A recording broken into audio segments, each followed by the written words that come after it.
साथियों, यहां एक और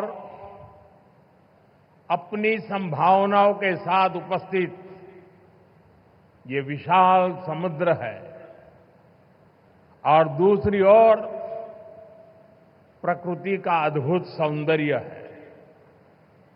और इन सब के बीच हम न्यू एज डेवलपमेंट का सिंबल ये विजिंगम डीप वाटर सी पोर्ट है। मैं केरला के लोगों को, देश के लोगों को बहुत बहुत बधाई देता हूं। സുഹൃത്തുക്കളെ, ഇവിടെ ഒരു ഭാഗത്ത് അപാരമായ സാധ്യതകളുള്ള വിശാലമായ സമുദ്രം, മറുഭാഗത്ത് പ്രകൃതി സൗന്ദര്യം വാർന്നൊഴുകുന്ന വിവിധ പ്രദേശങ്ങൾ. ഇതിനിടയിൽ ഇന്ന് ന്യൂ ഏജ് ഡെവലപ്മെന്റിന്റെ മാതൃകയായി ഈ വിഴിഞ്ഞം ഡീപ്പ് വാട്ടർ സീപോർട്ട് നിലനിൽക്കുന്നു. ഞാൻ കേരളത്തിലെ ആളുകൾക്കും ദേശവാസികൾക്കും അഭിനന്ദനങ്ങൾ അറിയിക്കുകയാണ്.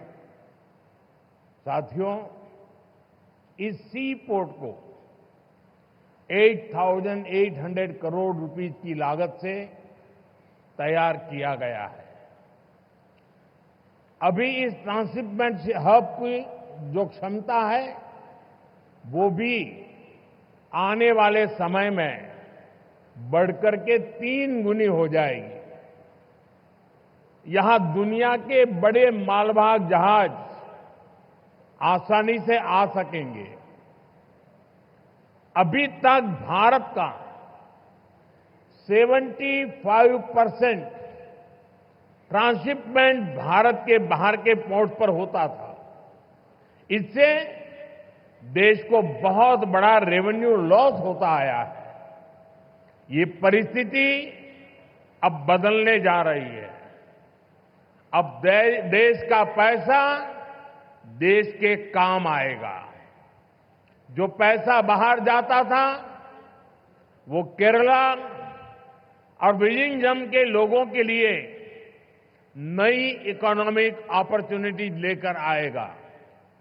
സുഹൃത്തുക്കളെ, 8,800 കോടി രൂപ മുതൽ മുടക്കിയാണ് ഈ പോർട്ട് ഇവിടെ സ്ഥാപിച്ചത്. ഇപ്പോൾ ട്രാൻസ്ഷിപ്മെന്റ് ഹബ് നിലവിലുള്ള ക്ഷമതയിൽ നിന്നും വരും കാലത്ത് 3 ഇരട്ടിയായി വർദ്ധിപ്പിക്കും. അതിലൂടെ ലോകത്തുള്ള വലിയ വലിയ ചരക്ക് കപ്പലുകൾക്ക് വളരെ വേഗത്തിൽ ഇവിടെ എത്തിച്ചേരാനാകും. ഇതുവരെ 75%-ലധികം ട്രാൻസ്ഷിപ്മെന്റ് ഭാരതത്തിന് പുറത്തുള്ള പോർട്ടുകളിലാണ് നിലനിന്നിരുന്നത്.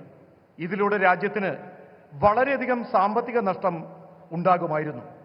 ഈ കാരണത്തിന്, ഈ പരിസ്ഥിതിക്ക് ഇനി മാറ്റം കൊണ്ടുവരും. ഇനി രാജ്യത്തിന്റെ പൈസ നമുക്ക് തന്നെ പ്രയോജനപ്പെടും. പുറത്തേക്ക് ഒഴുകിയിരുന്ന പണം അത് കേരളത്തിനും വിഴിഞ്ഞം പോർട്ടിനും അതിലൂടെ ജനങ്ങൾക്കും പുതിയ സാമ്പത്തിക സുസ്ഥിരത കെട്ടിപ്പടുക്കുന്നതിന് പ്രയോജനപ്പെടും.